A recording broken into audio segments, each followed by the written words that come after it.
All right.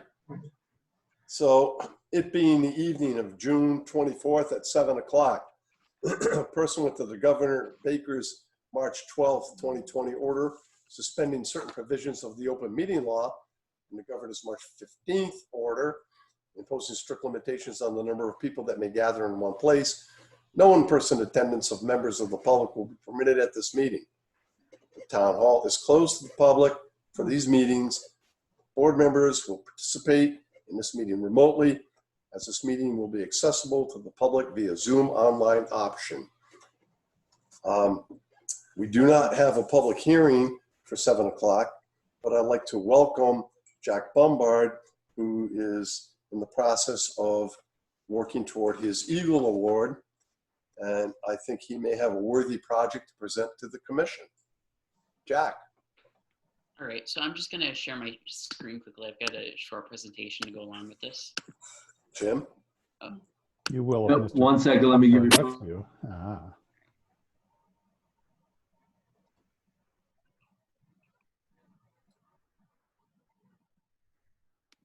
All right, you should be able to do it now. All right, this should be working. Very nice. Yep, you got it.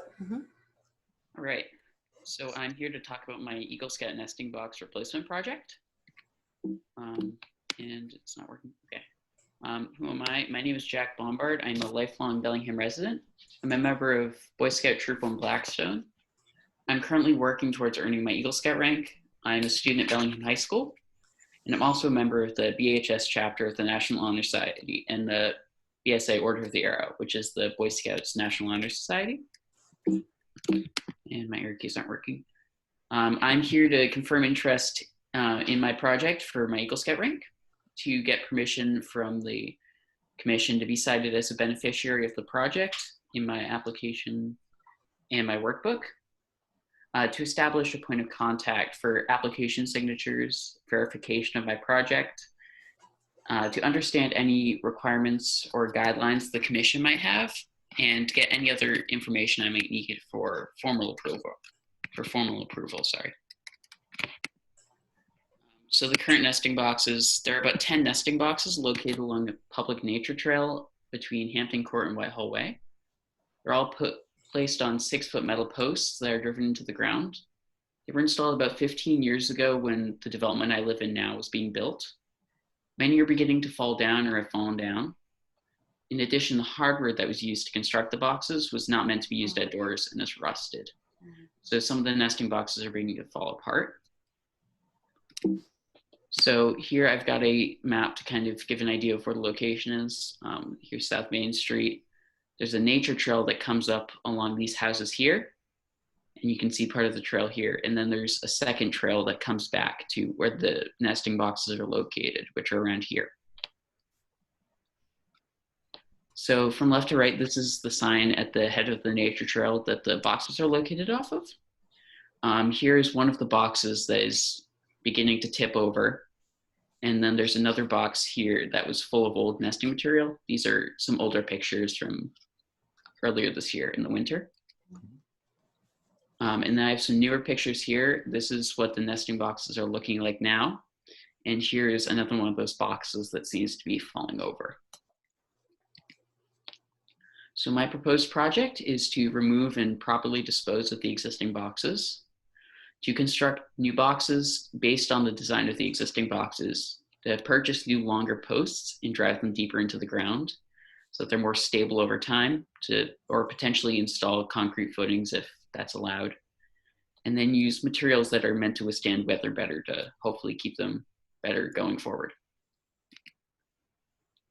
So the process for the approval of my project, so I would have to form a formal project proposal that would be first approved by my troop, then the commission, and finally the Boy Scouts of America Narragansett Council. I would then have to raise funds and procure materials through donations or some sort of drive to raise funds for that. To have scouts from my troop help construct the houses using kits that we can build out of materials we can buy. To remove and dispose of the existing boxes and brush, install the new boxes and posts, and then obtain confirmation that the project's been completed. So that's kind of just my brief overview. So if anyone has any questions. So first off, excellent presentation. Loved it. I do have a few questions. What would you be constructing the post out of that would go into the ground? The post would likely be some sort of metal post like the existing posts are now.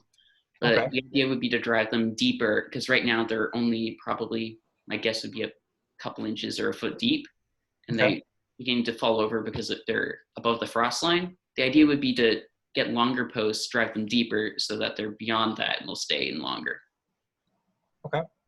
My only, I have two more comments. One would be, I would suggest to use gravel or pea stone to secure them into the ground. We've had an Eagle Scout project where we had bat houses constructed. And I regularly check up on them, and they've held up fantastically. And all they did was, dig a hole like they were going to pour concrete, and instead of concrete, they used pea stone, and it's held up beautifully. And my question for you would, how would you get the materials out to the project site? So like I said, there is a nature trail that leads out to basically the project site.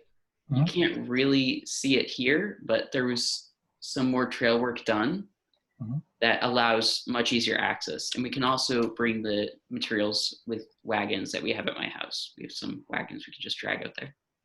So manual labor, nothing motorized is what you're suggesting. Okay, great.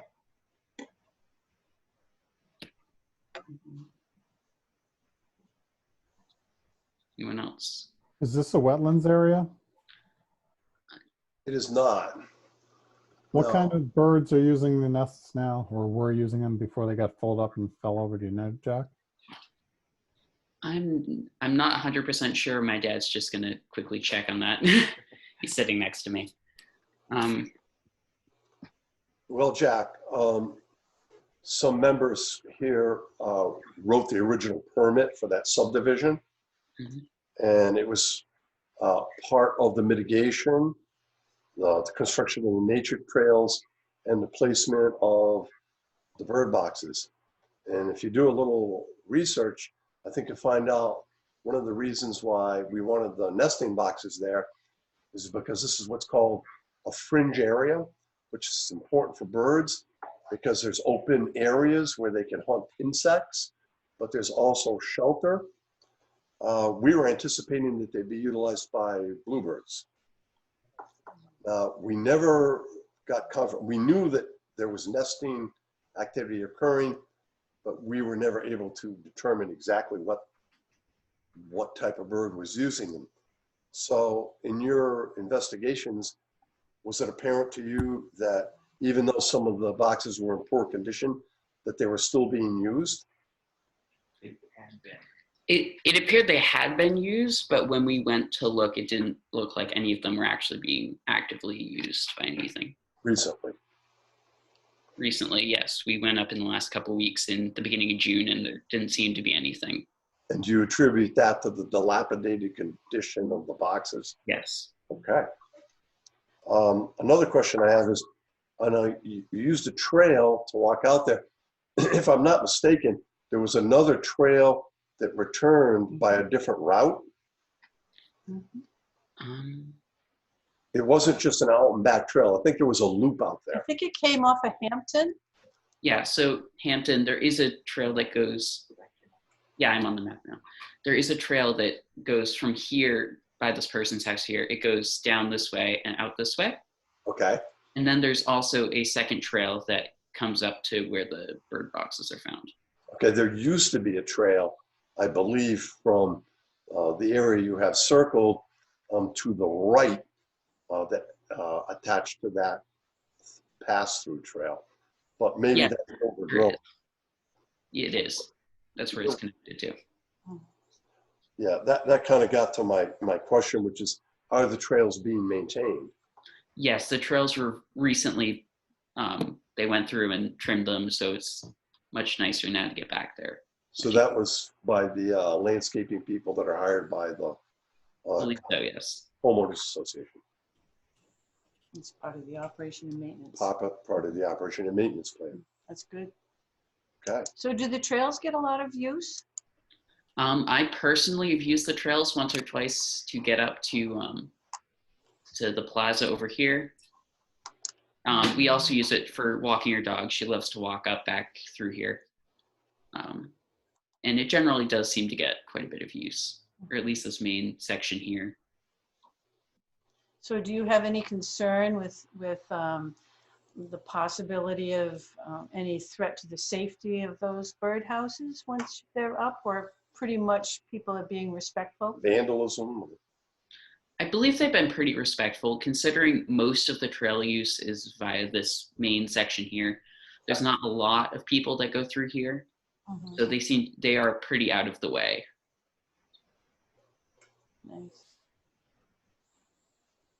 Okay. We've had our last two Eagle Scout projects have been very successful. We've been really pleased with the effort and the success of the projects. And No pressure, though. well, getting the Eagle Scout Award, I think, is pressure enough. It's a fairly lengthy and somewhat rigorous process.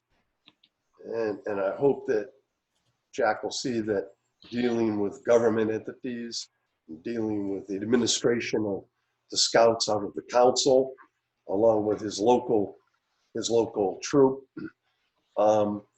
will stand him in good stead moving down the road when he goes out to college. He can put some of that learning to good use.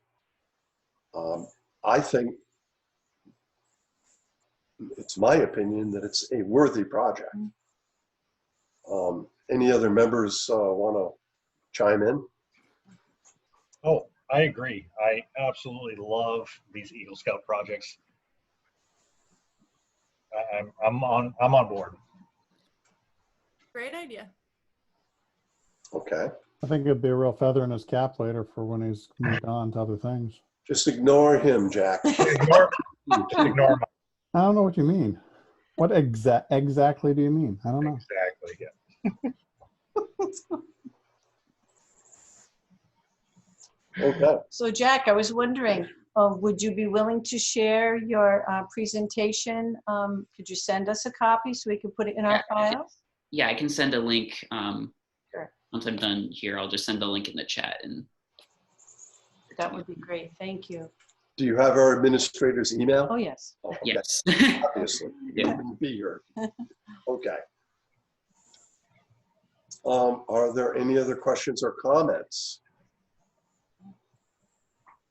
Okay, then. Jack, if I could just say, as a former Boy Scout back when Baden Powell first formed the Boy Scouts, I never made Eagle, but one, I want to compliment you on not only the completeness of your presentation, but your ability at public speaking. Very, very impressive. So I wish you great luck at this very worthy project.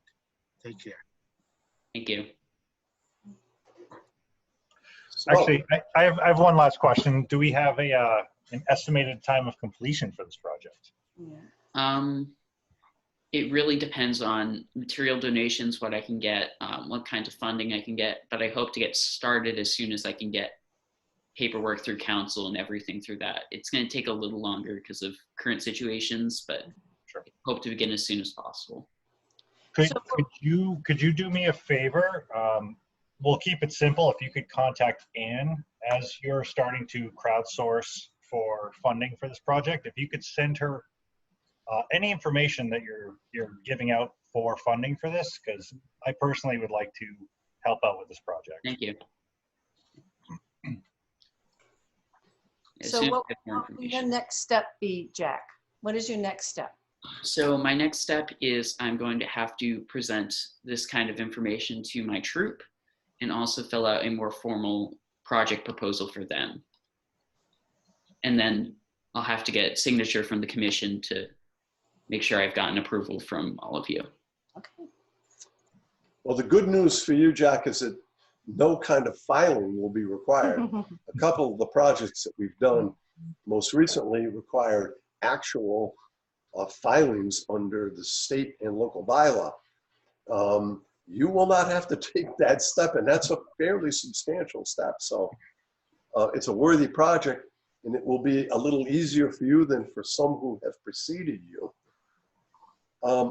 So that being said, yeah, go ahead. And one of the things that we do want you to experience, Jack, is that how important it is for you to be able to interact with your local government officials. I think sometimes we get nervous to interact with our government officials. We don't bite, and we're very cooperative, and we're very excited to have you here tonight. We're looking forward to a successful project from you. Thank you. And so I think you can proceed. Thank you very much.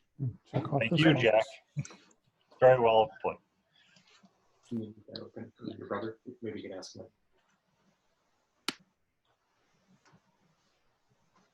All right, we all set? I think we're all set. Thank you, Jack. Check off that box. See you later. Thank you very much. Okay, Got take it. care. So our Bellingham Shores project is scheduled for 7:30. We have something on for 8 o'clock. We have a little gap here, so I'm going to proceed early. If anyone joins this, I see Sean and Mark are both here. Mark, can you hear us? Okay, good. We'll take advantage of the extra 10 minutes.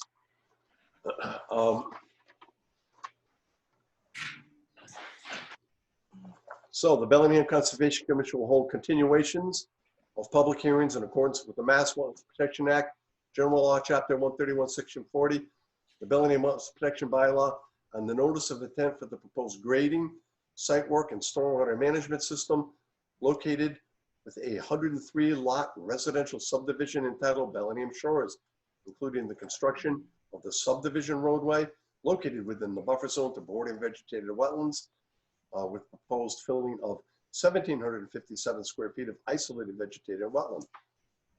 The property is located at Assessors Map 72, lots 13-1, 13-2, 14-0 through 14-7, and 14-16 at South Main Street and Cross Street, Bellingham. Scott Goddard, Goddard Consulting, Main Street, Northborough, has submitted the filing on behalf of Rick Terrell, Bellingham Residential Realty, Corey Drive, Milford. The continuations will be held at the Bellingham Municipal Center, 10 Mechanic Street, Bellingham, by Zoom on Wednesday, June 24th at 7:30. Okay, so for the record, I'm going to recap what's transpired since the opening of our last hearing, which was a presentation and overall view of the project by Sean Malone and by Mark Arnold. Last Tuesday at 4:30, 5 members of the commission assembled for what we anticipated to be an in-depth site inspection. At 4:45, we commenced the walk, essentially, not exactly, but close enough, from west to east across the site. One of the things that I found amazing was that the planning board had walked the site on a Saturday and got it done in an hour, and it took us that long to get across the site. It's a big site. It's a big site. But our what we were looking at was a little different, I think, than what the planning board was looking for. So once we were oriented, we were able to inspect the isolated vegetated wetland, at which time Mark Arnold discussed the specific protocol that he had outlined in his recent letter. And then we walked out to Cross Street and located detention basin number 2. We did not inspect the boundaries because the boundaries were already accepted under a previous abbreviated notice of resource area delineation, but we looked for the closest limits of work. From that point, we traversed the site from east to west at the northern portion of the site, and crossed a sizable and actually quite magnificent wetland resource area into detention basin number 1, which is the major basin to handle the stormwater runoff from the subdivision. We crossed another resource area in spite of the fact that members were losing sight of footing because of ferns that were 4 feet tall. We managed to get through that resource area to the proposed wetland replication area, where we reviewed the boundary for that and then walked out the access road. The entire walk took somewhere around 2.5 hours. So we have reviewed the site, and now what I'd like to do is start to commence our in-depth review, if that's okay with you, Sean, Mark. Yes, absolutely. Yes. So I got to get my notes here. Now, I did mention this when we were on site. We've done a little bit of preliminary research, but back in 2005, we responded to an environmental notification form, and it was EOEA number 13582. And there was a finding from Mass Historical saying that there was an archaeologically significant site located within the property area. We wanted to make sure, at the time we requested information as to the location of that site. Mass Historical was not forthcoming in that information because they had been experiencing some grave robbing activities. So we want to make sure that whatever that site is, as it was determined to be archaeologically significant, that it was not located in any of the areas that were proposed for activity. So, Sean, do you have something? Yes, and I can confirm that. The archaeological area is up next to Candlelight Lane. So it's on the other side of the stream and the wetland system that we're working in. So we don't have any work proposed within, at least 1,000, 2,000 feet of that area. So that's on the Lakeview Estate site then? Correct. So it's on that area that you're saying is part of the open space for shores, but it's located essentially where Lakeview is.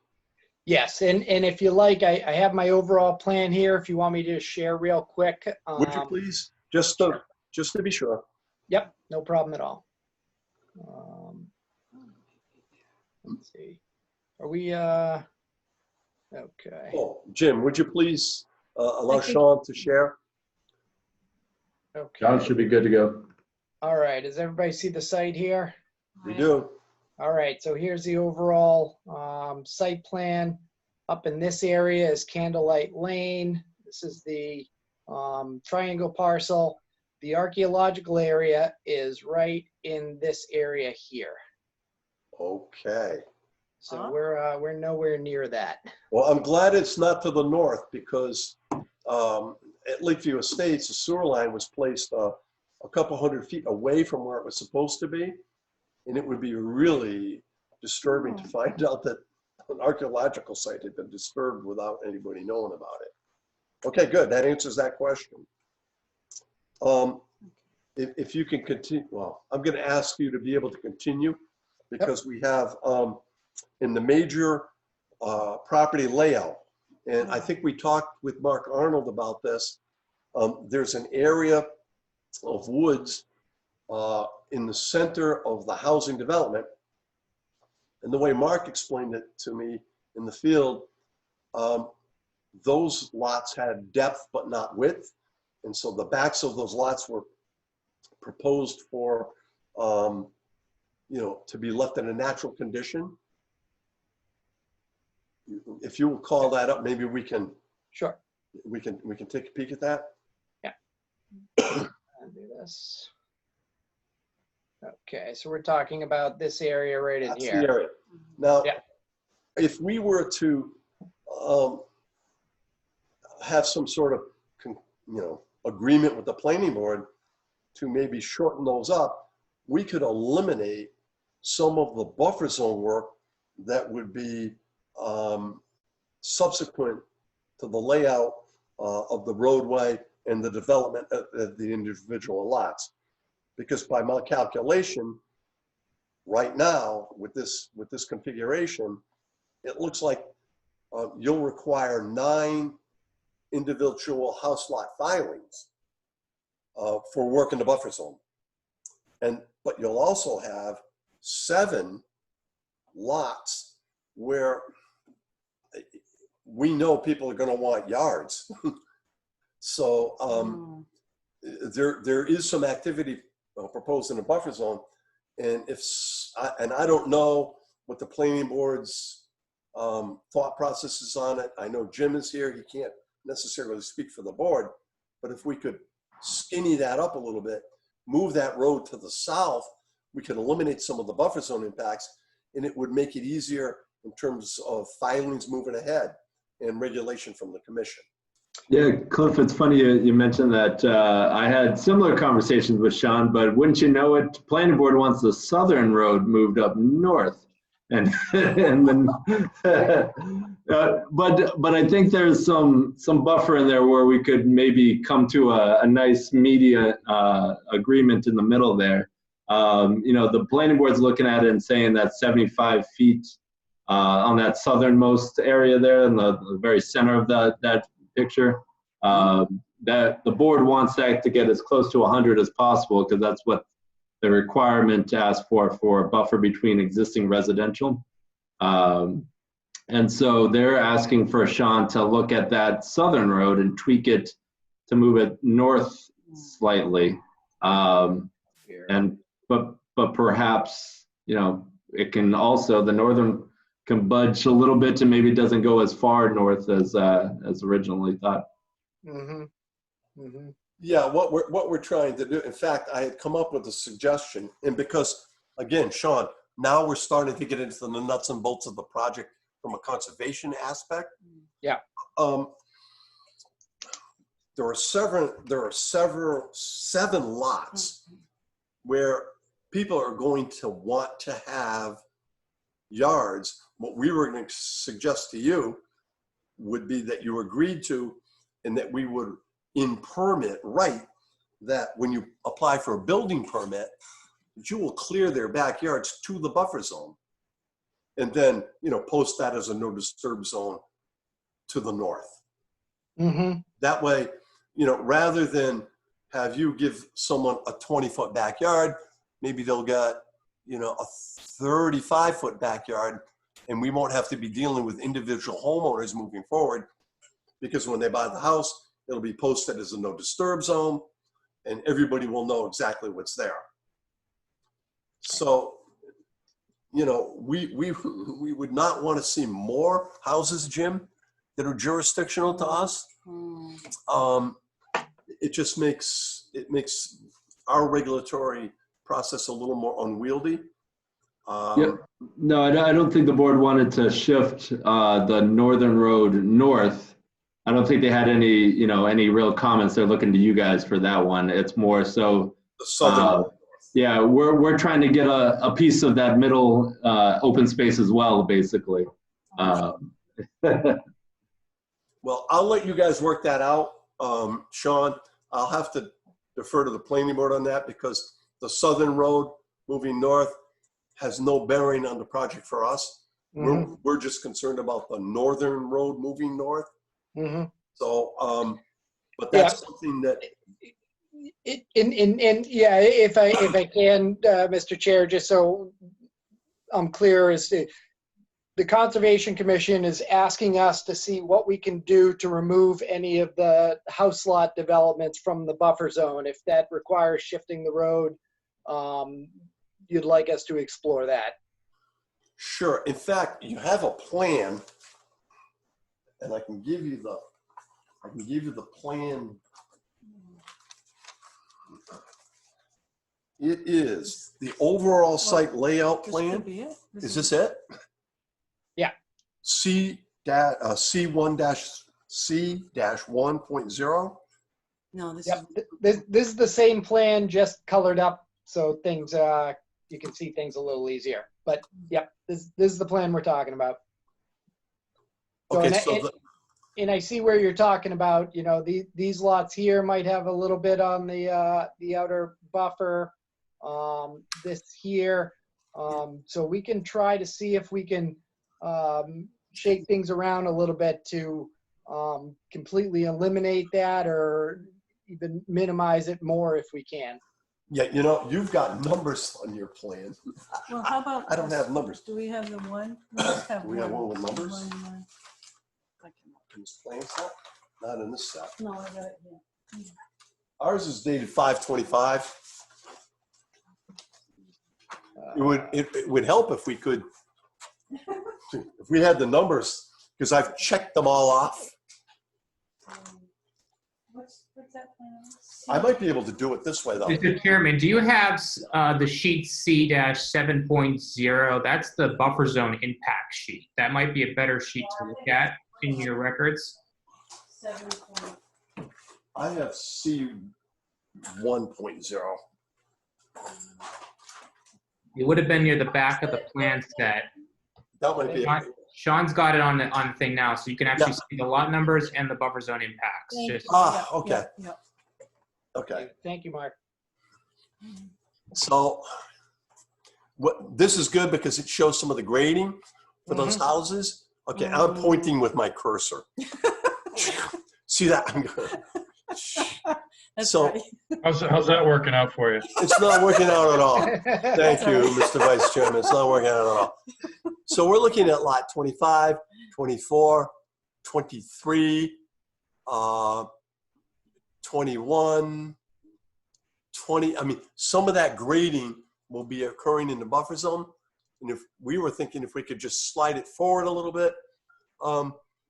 And then in some of the lots where there's no actual grading proposed, if we could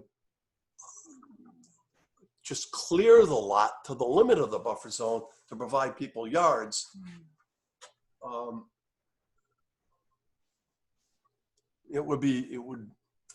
think it would help the individual homeowner, and it would help us as the regulatory authority to do that. So it's just something, I guess the question, Sean, was you asked if that's what we were looking for, and that's kind of what we're looking for. Yep, that's understood. So we will certainly take a good look at that and see how we can improve this. And all those jurisdictional lots are going to require extensive badging and possibly fencing at some point as well. Yeah, I kind of have that comments for the open space, but that's okay. We're all on the same page. Thanks, Neil. So I think we're okay with that. We figured we could eliminate filings for 3 or 4 units, and some of the, and maybe as many as 7 more where there was yard work that needed to be done. So do you have plan C-6.2?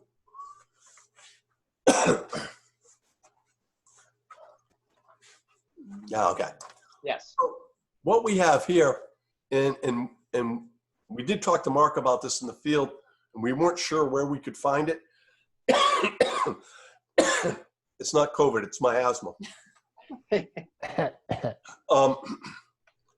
This is the cross street sidewalk plan. And if you look right at the top of the screen, you'll see activity proposed actually touching the resource area and in the 25-foot no disturb zone. Yes.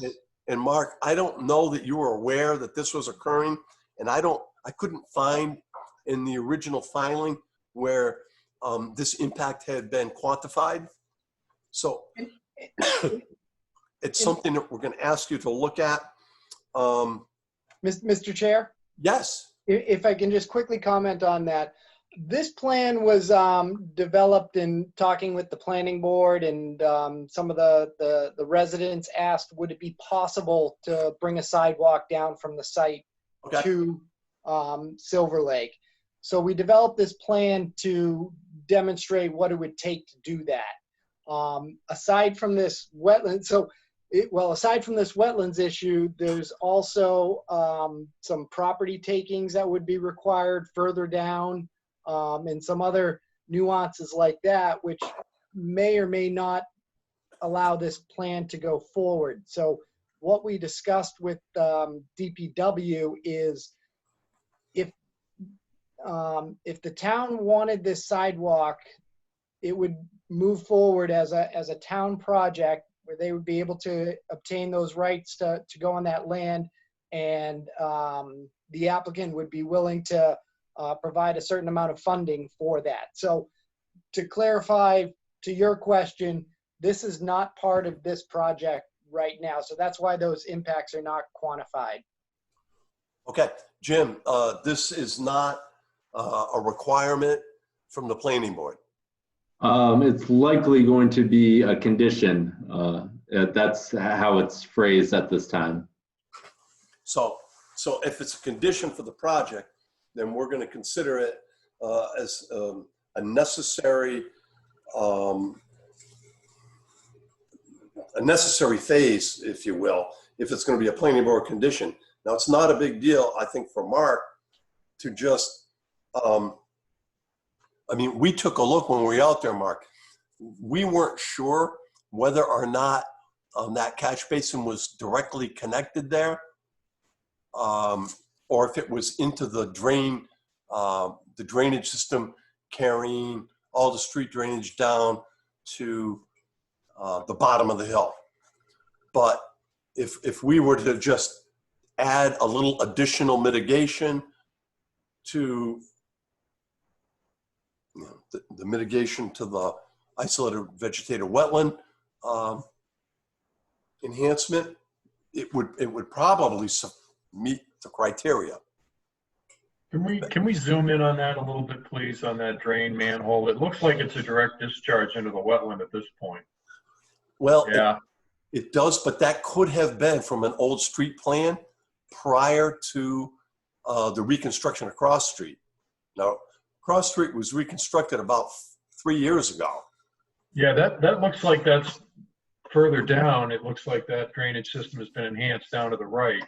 Right. This area is new drainage. So this has the information from that reconstruction on here. So the new drainage ended here a little bit further down. So this, as far as I know, is still a discharge to this wetland.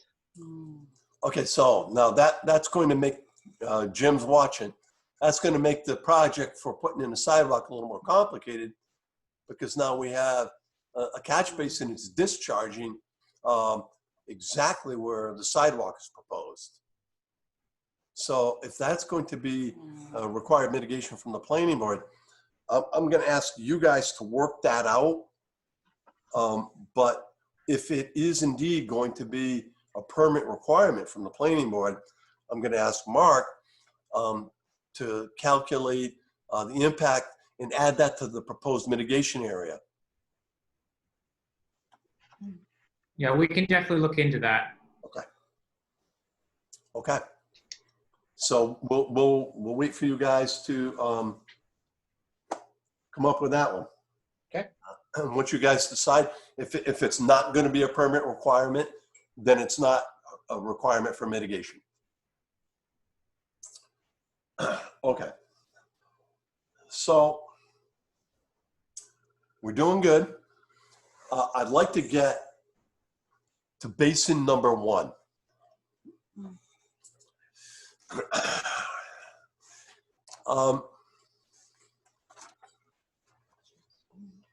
Maybe this plan.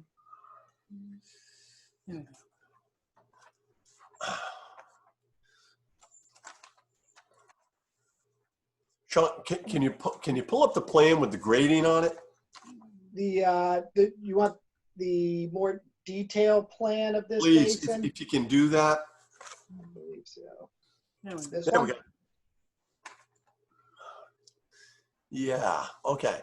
So what I've done is I've made two calculations here. Now, these are rough calculations, but the actual area of disturbance, it's approximately, for the larger area, 500 feet wide by 270 feet. That's 135,000 square feet. And then the smaller area to the top, which is the forebay, that's about 410 feet by 180 feet. That's 73,800 feet. So the total area of disturbance in that area is 208,800 feet, give or take, 5.25 acres. Now, the actual storage area, I mean, I won't go through the measurements because you guys are all capable of doing it, but it's 3 acres of storage. And that's a significant amount of storage. Now, one of the things I want to look at here is we have a lot of fill above grade for 3 acres of stormwater storage. Now, I know the volume of the water that would be stored in this thing is fairly significant. We've had some issues with the previous development by this property owner. Basin A has blown out a couple of times. They were not subject to local planning board regulations that I believe state that you shouldn't be building above grade for stormwater management systems because it was a 40B. But I've actually gone around the property and from the south, what we have is existing grades, give or take 272 feet, and the high point is 274 feet. That's only 2 feet of fill. I don't think that's a problem.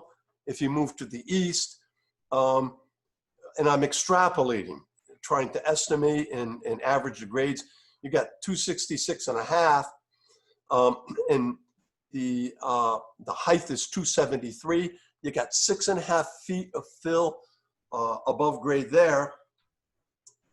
To the north, existing grades 266. The high point is 272. You got 6 feet of fill across the north. And then on the west, existing grades 260. You're up to 273. You got 13 feet of fill there. I need to talk to Frank and I need to talk to Jim about, you know, is this, I mean, this is an extraordinary amount of fill in a very large area. And is this something that Frank and the planning board are comfortable with? In my years, I've never permitted anything anywhere near this size. This is massive. I mean, a 3 acre actual basin and, you know, with 5.25 acres of impact, it's big. So, and I know that Sean and Mark have been working with Frank, but once again, we are now starting to conduct our in-depth review. So this is one of the questions I want to have answered. Well, and another thing to consider is, I mean, they can't even build a level swale. Well, I mean, not for nothing, they can't build a swale that's level. we did have a problem with lot 10. It was cocked. But, and I know it's a whole different design team, and we certainly appreciate that. But is it a different build team? Well, so Jim or Frank or somebody, is Frank still here? Sean? I have to unmute myself, sorry. Pick up, Frank, come on. Well, hello. I was trying to check the calculations that Cliff had done in my head, but he's too quick for me. No, I did this morning instead of work. All righty. I mean, the concern I'd have, and I believe would be that there needs to be some kind of a impermeable barrier or less permeable barrier to the middle of these, the walls of the detention areas so that you're not getting water flowing through the basin and eroding it. There's a maintenance thing. They've talked about having a maintenance program. One of the concerns is it probably will be fine when it's being part of the Bellingham Shore Association. Once it gets taken over by the homeowners, when you start getting vegetation growing on a slope, those trees and stuff like that or shrubs can cause issues with the infiltration area, the walls and stuff like that. They break down. If it's built properly, if it is maintained properly, it would be fine in my opinion. But that's the question over a long period of time, particularly when these folks are no longer there and it's under control of the homeowners association. Well, so this Essentially what we have here is an earthen dam. Mm-hmm. Okay. So a couple of notes too. So my understanding, and Sean, correct me if I'm wrong, but I think the planning board's going under the assumption that this will be taken over by the town once you guys are out the door. Correct. So Don has looked at it, but yeah, this, as the chairman's point, it is a massive fill basin that we normally don't permit. I do recall an example that we did north of town where there was a fill basin, not to this magnitude, but we did have a construction inspector on site, paid for by the applicant, to review the construction management of the basin itself, because it was in a sensitive area with, and it was a vital resource. So perhaps we consider that as well here. Was that asphalt engineering? Was that the asphalt engineering stuff? Yeah, it was. Well, okay. Well, I don't have a problem saying what it was. So that was about 20% of the size of this. Okay. Yeah. Well, okay. I'm just raising that as an issue. How about Sean? Is he on the phone? Sean. Yes. Oh, you said. Sean, do you have any comment on this? Well, I kind of to what Frank was pointing out, this fill area that we're talking about is really the berm, and what you were saying too. I think the clay core that Frank had mentioned to prevent any migration laterally is a good idea, and we could certainly add that detail. Other than that, it's just earthwork and forming the side slopes. So I don't think it's overly complicated or concerning. One of the reasons why this is shaped like it is in the land area that it is so we can maintain separation of groundwater, considering the existing grades, and we don't have at the basin bottom. It's not a real deep basin. This basin is elevation 268 with a top of 272. So it's a 4-foot high basin, which is not unusual. I understand what you're saying, Mr. Chairman. It's kind of a lot of area, but it's not anything I would consider an extreme construction, if you would. Okay. Well, I mean, I might suggest, if I could, this is no offense to Sean or any of his folks, that you might want to have some geotechnical design information for that core of this sort of basin. That way there you've got somebody who knows the soils and have specifications that will say the clay has to, or whatever the impermeable core is, has to be compacted to a certain level as you build the walls. And the issue really isn't, I think, the 4-foot, it's the outside where you drop down anywhere from 7 feet to 10 or 12 feet or whatever else. That this area in particular has to be very carefully monitored during construction to make sure it's built correctly. Mm-hmm. Or again, you will have, if it's not built correctly and if it's not maintained over a long period of time, you could have a washout or a blowout of that section of the wall someplace. Yeah, and I don't disagree. I think that, construction oversight is key, and this being a very important part of that. And I think, having a third-party monitor, whether it be BSC or somebody else during the construction of this, would make a lot of sense. I think that would provide us with a degree of comfort. Now, I have one more. I think we can get to one more item that was on my list.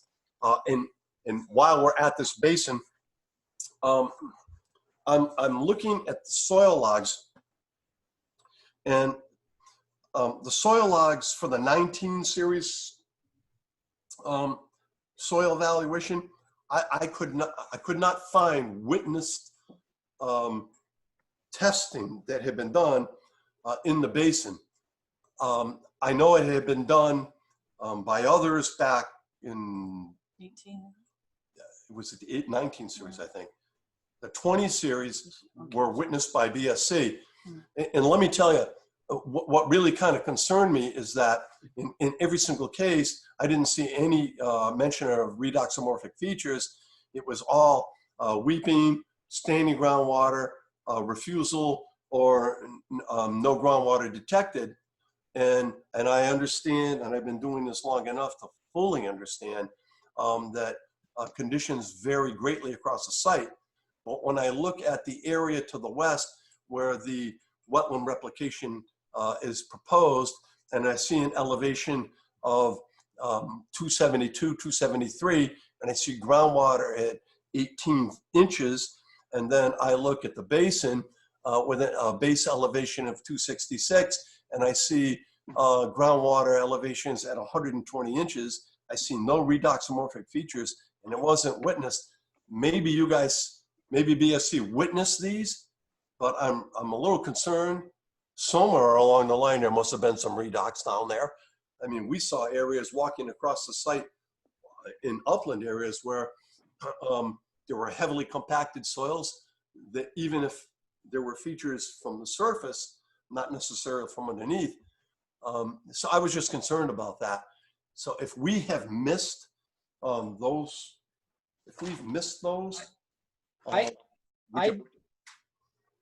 sorry, Mr. Chair. I believe that the 19 in 2019, all the test pits were witnessed by the Board of Health representative. that was Mike Catalano. I believe so. We asked Frank we asked BSC to do it, and there's a reason for that, just saying. Yes. Well, that was done before BSC was on board, and then we added the supplemental In April. test pits with BSC in April, right? And what they did is primarily concentrated on the roadways. The roadways, and we did do an extra one in Basin 2. Basin 2, okay. They wanted to fill in some of the blanks over there. So I can understand in the roadway areas, because that's significantly upgrading at higher elevations. But I will say that the lack of redoxomorphic features in that area are extremely concerning to me. And just to be clear, Mr. Chairman, for the replication area, the watershed to that area is a lot larger than the watershed for the area where Basin 1 is proposed. Basin 1 it's kind of its own watershed, and it sheds off east and west from that area, versus the isolated wetland has all the watershed to the south, which is 1,000 feet of upland areas, and we're just about 100 feet away from the wetlands. That's why we're starting to get the groundwater peaking out when we have such a large hill up gradient that's sending a lot of groundwater down there. So it's probably coming up closer. I don't know anything about the other test pits, but I just want to explain at least the watershed of the isolated wetland. It makes sense it'd be shallow there with the amount of watershed that you have up gradient of that location. okay, for the replication area. Now the major basin here is between two resource areas. And it's just amazing to me that you go 120 inches and no groundwater at all is found. I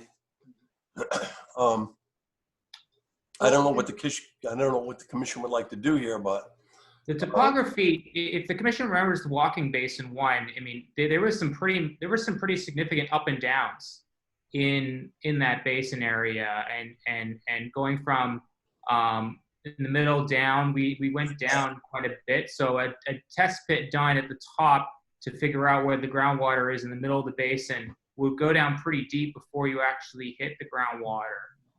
So there's a drop there of I don't know how many feet Sean it is, but it felt like it was at least 8 to 10 feet. on the west side of the basin, that's absolutely correct. But across the basin floor, it's relatively flat. Mm-hmm. It's relatively flat, and And we do have the basin floor elevation no more than a foot below the existing grade. So we're not digging down deep, and that's one of the reasons why we have the berm. So we're not getting way down, because I understand your thought and your concern, and I identified we were close to the wetlands over here on the east side as well. So that's why we didn't want to push going real deep on this thing. well, I mean, we need to maintain the 2 feet of separation, and that's not a whole lot of area, but the complete lack of any kind of models at any depth were extremely concerning to me, because I think I probably could have gone out there with an auger and found something. Maybe not. Maybe that's what it'll take, but BSC did not witness those, and that was not part of the request from the planning board. Is that correct, Jim? Do you? Right. Yeah, we tried to fill in the gaps that were absent from the last go around. Certainly, I'm willing to go out with you if you got an auger, Cliff, and we can go see for ourselves. It's a heck of a walk. I know a quicker route. It's okay. Oh, maybe we should do that and see what we can find. If we see any evidence at all, we're going to ask for retesting and witnessing by a different third party. I don't want to be disparaging, but we've had some issues when it comes to those types of features with previous employees of the town. Mm-hmm. Didn't seem Mr. Chairman, if you go out there, I think it might be good that I attend. I am also a licensed soil evaluator for Title V, so I have all the training for soils. Okay. Just so that I can see what you see, and that way, where we find, but I'd like to kind of see it firsthand, so we could document anything we find properly. Well, I think, Mark, you of all people can understand where I'm coming from on this. Seems kind of odd, doesn't it? I completely understand. I haven't looked at the test logs to understand it. So if that's your concern, we can definitely look into it. Okay. Excellent. Okay, so we got through some of it. We've asked you folks for some additional information. The good news is that if you guys stay on it, we can get you in at our next meeting. Okay. All right. Are there any questions about the isolated wetland sequencing construction-wise? We want to put that information on the plans, but once that text goes on the plans, it can get kind of a lot to look at, and it's easier in an 8.5 by 11. So the sequencing that's there, we're going to just copy and paste right onto the plans. And if there's any comments, even if it's just a scanned copy to us highlighting and things that you're concerned about, we can definitely reword some things, but I just don't want that to be left out of this review. Okay. A bond will be required, a replication bond. And what we usually do is we have the professional wetland scientist who's representing the applicant come up with a dollar amount. And I think, Mark, you've done this before. When we'd like the plan to be a little more detailed, with actually a planting scheme and potential layout for special features. I mean, you mentioned in your protocol, rocks, logs, stuff like that. If we can get an idea, we know that it will be supervised, but sometimes just having that kind of protocol on the plan helps the equipment operators to get a feel for what they're doing.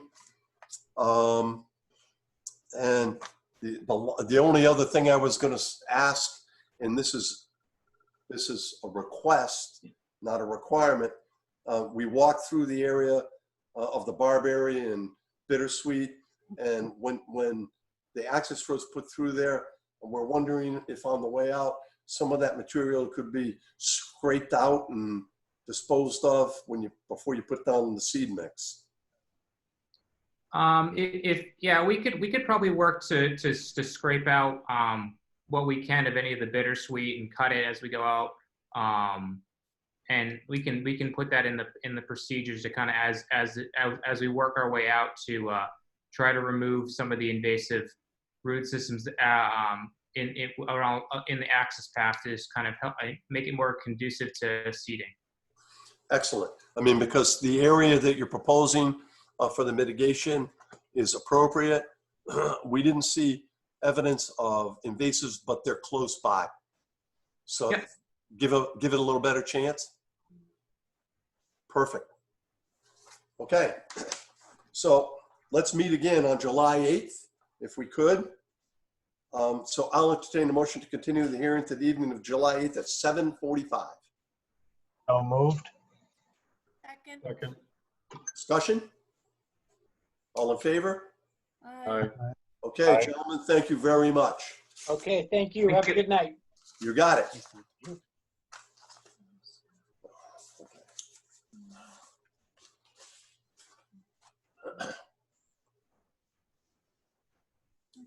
Okay. So we have a moment here.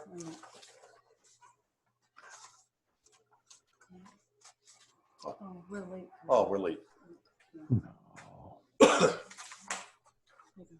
Oh, usually I thought humidity was good for asthma, but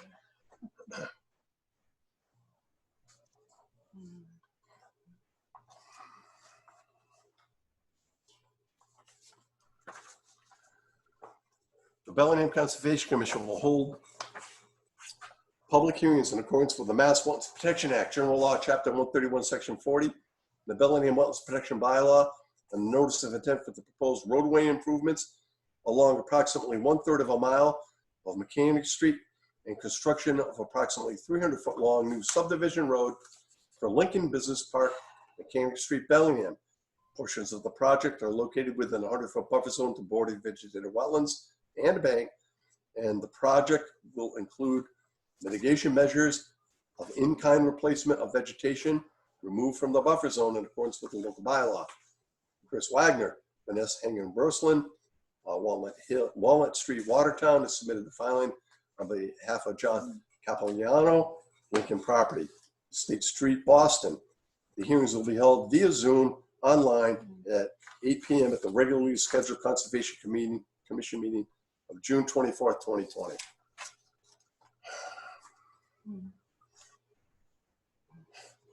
So in spite of everything we heard, in an attempt to expedite this process, the applicant has requested a continuation. So there will be no meeting on July 22nd because Ann and I are on vacation. So the commission is welcome to run this if they want. But what we're hoping is by the time we get to this hearing, we may be able to meet in person with precautions. As hard as we work for like projects like the shores, it is unwieldy. So, and I appreciate everyone's efforts for bearing with us. The applicant wanted to go on to the 22nd of July. We're not available. So I will entertain a motion to continue the hearing for Mechanic Street improvements to August 12th at 7:15. So moved. Oh, a tie. Second. Okay, Mike. Whatever. Discussion? All in favor? Aye. Aye. All right. We had one set of minutes out. Good to me. Did I hear that right? Is that you, Mike? Huh? Who said it? Who said it? Oh, Serious? yeah. I read through it. I didn't say anything like that. Sean's name was spelled right. We always I check was gonna that. say my name is spelled right. I'm good. So That's because I didn't do them. Hey, enough with that. I got your name right. Hey, I didn't mention it, but did anybody happen to note? I didn't want to embarrass them. The Scouts presentation where he had on the PowerPoint part that one of the people he had to go through the formal process was the commission, and I felt like saying you can throw another S in. It's no extra charge. But I didn't say it. I just thought, you know, Amy gets it right every time. Come on. Anyway, yeah, no, I thought it was good. All right, I'll entertain a motion to accept the minutes from May 27th. So moved. Second. Discussion? All in favor? Aye. Aye. Hey, by unanimous vote. Good. I'm sure Ann and Jim will be speaking about this. So I have a question, excuse me. I have a question for Jim. Jim, do you have any idea when the planning board will be meeting face to face? Yeah, the goal right now, that the last meeting we said, the first meeting in July is our goal to be somehow face to face. There's still no real guidance from the state though as to public gatherings, you know, of more than 10. So and municipal public events either. So, but our hope is that, you know, we can do it. It looks like kind of what you guys were speaking about, you know, last month, pretty much that, I mean, if we still do just the boards and the applicants, that's hovering around 10. So, you know, we would be an applicant at a time. And then, you know, the general public will still have to do via Zoom perhaps, which I can obviously assist with. So that's the thought process right now. You know, we'll see how it evolves. But, you know, if you can jam in a whole bunch of people inside a restaurant, I don't see why you can't spread out in the Arcan. Are you offering food now? I was about to say, I think Just I'll because upload one thing is a Facebook. bad idea, we should double down. That's right. I think Mike still owes me an ice cream sandwich too, by the way. I thought you were providing them. Come on. So how do you feel about that? So how does the commission feel about me? I don't know that we'll be ready on July 8th. I don't know that we will either, but we have been very, very honored to have Jim Kupfer hosting our meetings for us. He's done a really good job. And we really appreciate it. And so if we had a Zoom meeting on July 8th, would that still be something that you could assist us with? Oh yeah, definitely. I think most, if not all boards are going to be doing that at that time frame. I think we're crossing our fingers for the early July, but more realistically, it's probably the end of July, if not the first meeting in August. Now, is the planning board even meeting the end of July? At this time, no, but we'll see what comes up. Okay. All right. So we will advise, but right now, I think for the commission standpoint, we should anticipate meeting via Zoom on the 8th and making every attempt on August 12th. I mean, unless we have a spike and, you know, the prohibitions against meeting remain in effect, when's phase 4 scheduled to reopen? Phase 3? Phase 3 is right now, maybe early July. Yeah, we'll see.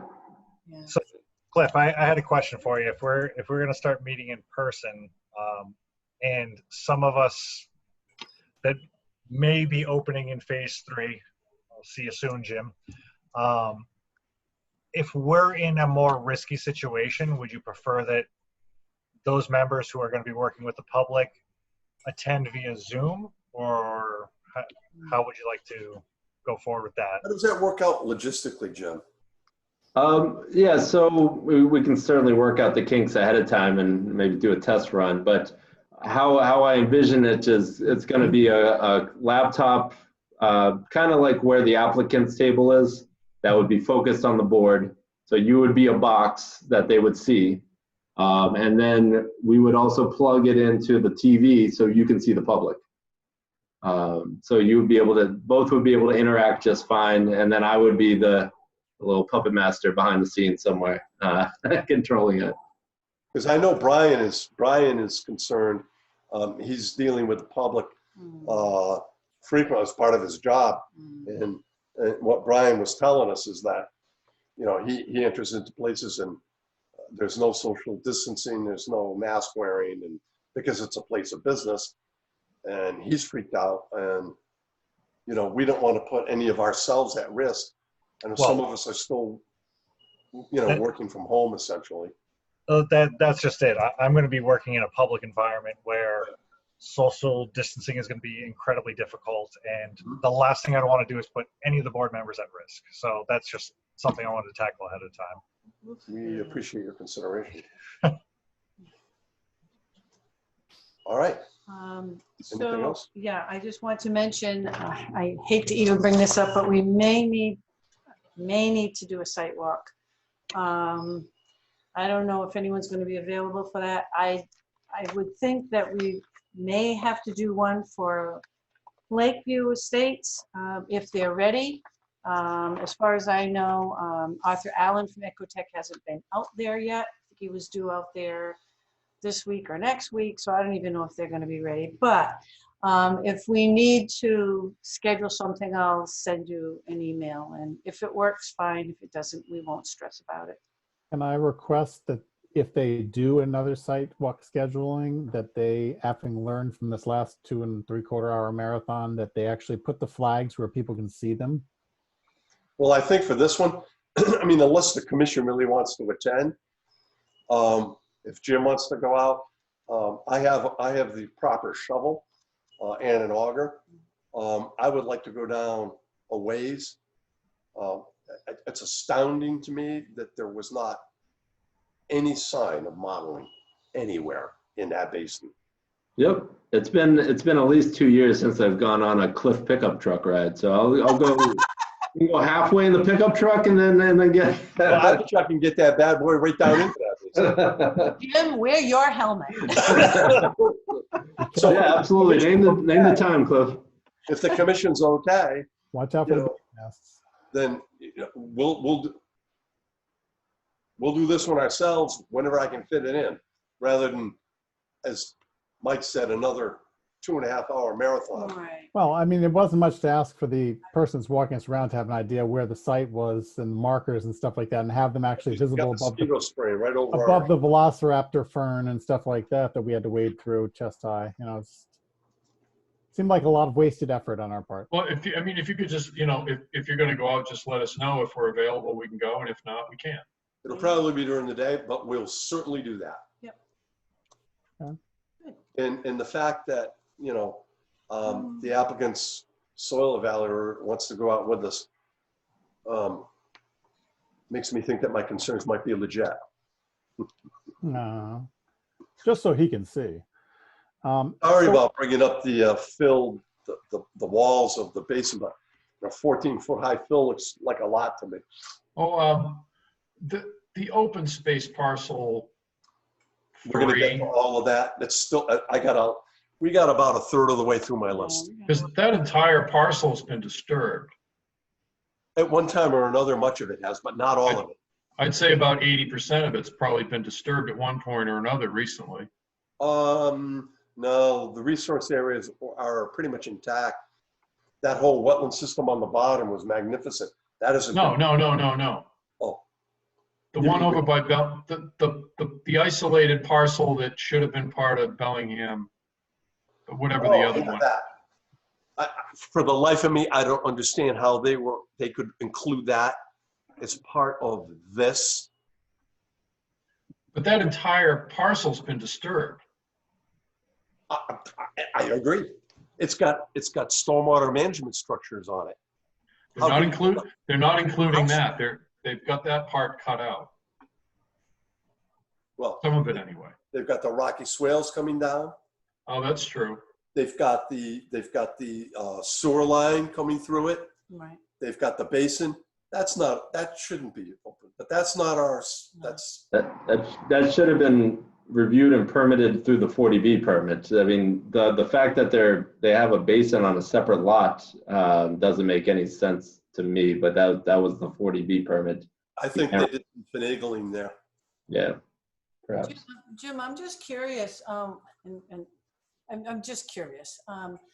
The area that is an archaeological historical site, they could never build on that. Did they include that? They didn't include that in their conventional and in their lot? Right. No, it's not. There's no building footprint or anything in that vicinity. I don't know the exact location of the archaeological. I'm in the same boat as you. I knew there was an area right over there. No, but they didn't try and utilize that area in the conceptual plan for max build out. Right. For the build out, there's lots in and around it, but there's no building or anything like that. Well, no, but I mean, if they were trying to use that area as lots, then those lots weren't valid. Right. Yeah, I know what you're saying. But and shouldn't have been counted towards the total. Right. No, they wouldn't have been buildable. Those lots wouldn't have been buildable. I can take a look back at it, but I'm pretty sure what they show is there's no disturbance in that area. Whether there's a lot line or not in that area, I don't know, but I can take a look at it. But they show no disturbance right over there. That's basically right behind where they built that retaining wall along Candlelight. Okay. Okay. Yeah. Okay. Oh, that's interesting. Yeah, I would never have thought it was there. I would have thought it was along Silver Lake, but I thought it was along Silver Lake. right where they put the sewer line. Okay, I think we're good. Jim, thank you very much. Nicole, Amy, Brian, Sean, Noel. Not Nicole. Noel. Noel. Hey, how do you say your name? Leosi? I pronounce it Leoch. Oh, okay. Leos. I like Leosi. Sounds more Italian. It does. It does have a little more flair to it. I don't mind that pronunciation. All right, Mike. Thanks to you too, Brian. Welcome. Thank you, Good James. night. Appreciate Stay it. healthy. Thank you. Have a good night. Thank you. Bye. Thanks, everybody.